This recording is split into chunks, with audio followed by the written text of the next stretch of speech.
That is the difference. Ooh. Yes, Aaron would say, but You're really into this book, aren't you? I am, thank you, I really am, which is why it's a trilogy, but we'll get into that whenever you'd like to do that, to discuss that part of it. But to answer your question, this is what I did. I work, of course, during the week. I do have a daughter at home, so I must think of that first. I discovered that just around 11:30 or midnight till 5 in the morning, Saturday into Sunday, is its own day. If you make enough coffee and pile up enough candy, you can sit there and really get into your book. And that's what I would do. What kind of candy? Oh, any sort of sugary candy I could find, anything left over, chocolate, bits and pieces of candy. It really, I wish I could say there were one specific.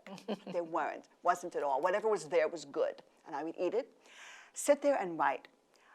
The second book that I'm writing, which we can discuss later if you like, is a little different because I know the structure of it.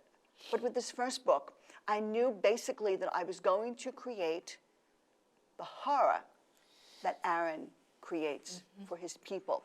But it had to be very subtle. The book doesn't speak boldly, although there are some very, very wicked chapters. It's never very explicit. You really have to read between the lines. Even the romantic dalliances that he has are not bold and precise. It would have been very easy to sit there and just write some very crude scenes. I wanted to be more subtle. I wanted to compel the reader to take a dive with me into the horror that is the world of a relationship with a psychopath, where they're in this topsy-turvy world and they don't know why, but all of a sudden things are warm and fuzzy, which gets back to your question about the covert hypnosis. In my reading about the psychopaths, I discovered that they use, and it's not as if they go to school for this. They don't go to psychopath one-on-one school. It's an intuitive sense. Now, again, I'm not a psychologist or a psychiatrist, never took a class in that, so I can't say that I'm speaking from any, heaven forbid, scientific expertise. But in terms of my own readings and understanding of this, the psychopath intuitively knows how to begin to use the mind control techniques that exist within covert hypnosis. By Sounds using, like you're describing politicians.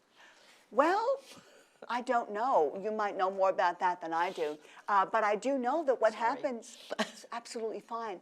I do know that what happens is that the psychopath will begin to create a feeling of connection with their, well, they're really victims, but they think that they're best friends of some sort, and begin to speak in a way that uses words and phrases that will begin to entice a thought process of thinking and slow movements. They will change their voice pattern.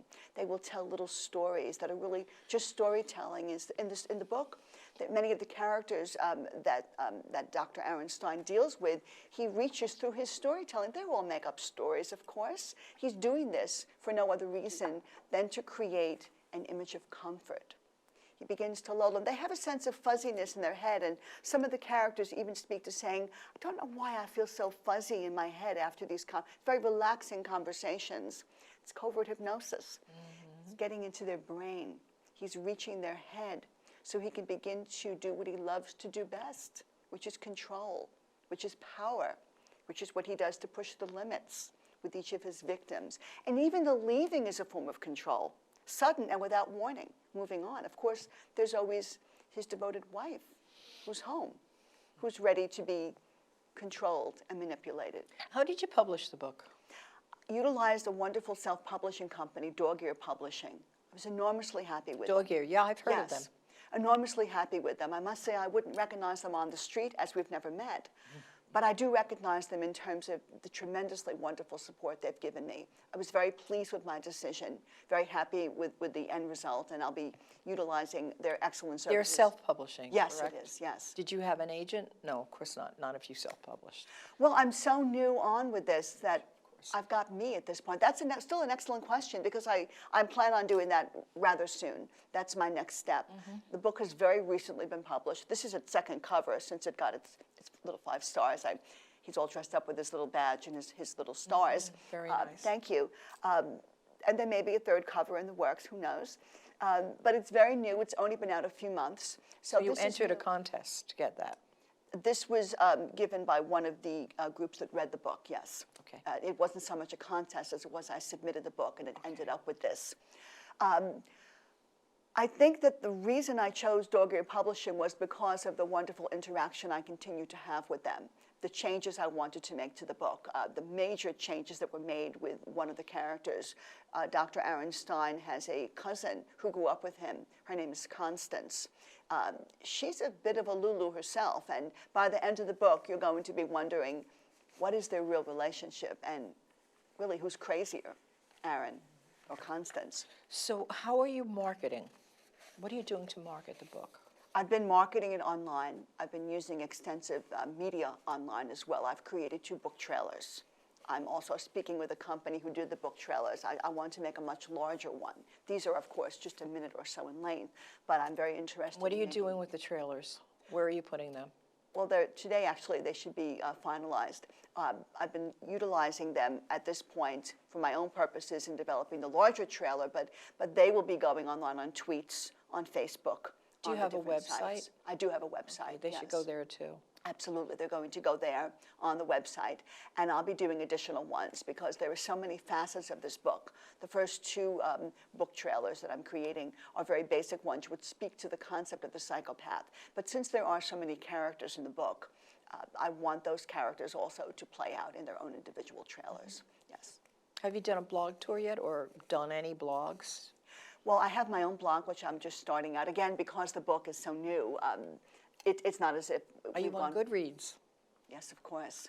I do enjoy, and Library Thing as well. And they're both wonderful. They're both wonderful sites, and I enjoy the interaction with the different parties there. I've also begun looking into the blog tour, and I found a few sites that I think are wonderful, and I'll be choosing 1 or 2 of those to work on. I think that the new media that we have, I certainly do respect the concept of advertising in magazines and newspapers. And again, this is a whole new world for me. Yes. I didn't intend to write a book. I ended up with it because of not getting into the psychology program. So I had That'll to. show them. Well, you bring up a really good point, which is, how do we? I hope it becomes a bestseller and then you can, you could just wave it at them. Yes, you raise a very good point. How one reacts to change and I guess it is a kind of a failure not getting in. I've always reacted. It's just a bump in the road. Yes, I've always reacted by finding some other way of moving on. I look at it this way. When we find ourselves on the edge of a cliff, there are 2 choices. But soaring, flapping your wings and soaring is really the best choice. Because watching the sky and seeing things form around us, you learn to fly. So I ended up with this book. And it is a trilogy. I'm currently working on the 2nd book. Yes, tell me about what's in the future, I will. because we only have a minute. I understand. The 2nd book the title is The Suffering Room, and it explores what happens to Aaron's victims long after he's left them. Oh my God. Yes. How do they move on? What happens when he bumps into them? The 3rd book, and the 3rd in the trilogy, is The Parade to Hell. And I've written the last chapter. You will see what happens to Aaron at the very end. So that's where we are. And I would just like to say to anyone who would like to read the book that this book was written for everyone. It's not for any specific group. It is a psychological thriller. I think that most of all, it will suit people who like a really good read and a really good page turner. If any of you have been victimized by a psychopath, again, congratulations. It means you're a great person. This book will show you that you're not alone, that you did nothing wrong, that this book proves that you really are a credit to yourself because you had to be wonderful if the psychopath went for you. Very nice. Thank you. Very nice. I look forward to the next 2 books. Great. Thank you. And any hints that you can give to a new writer Absolutely. to produce something as nice as this? It really sounds fascinating. I would say believe in yourself. Jump off the cliff, and as you find yourself in the air, flap your wings and start to fly, and you will be fabulous. Thank you. Thank you so much. You're welcome. You did a really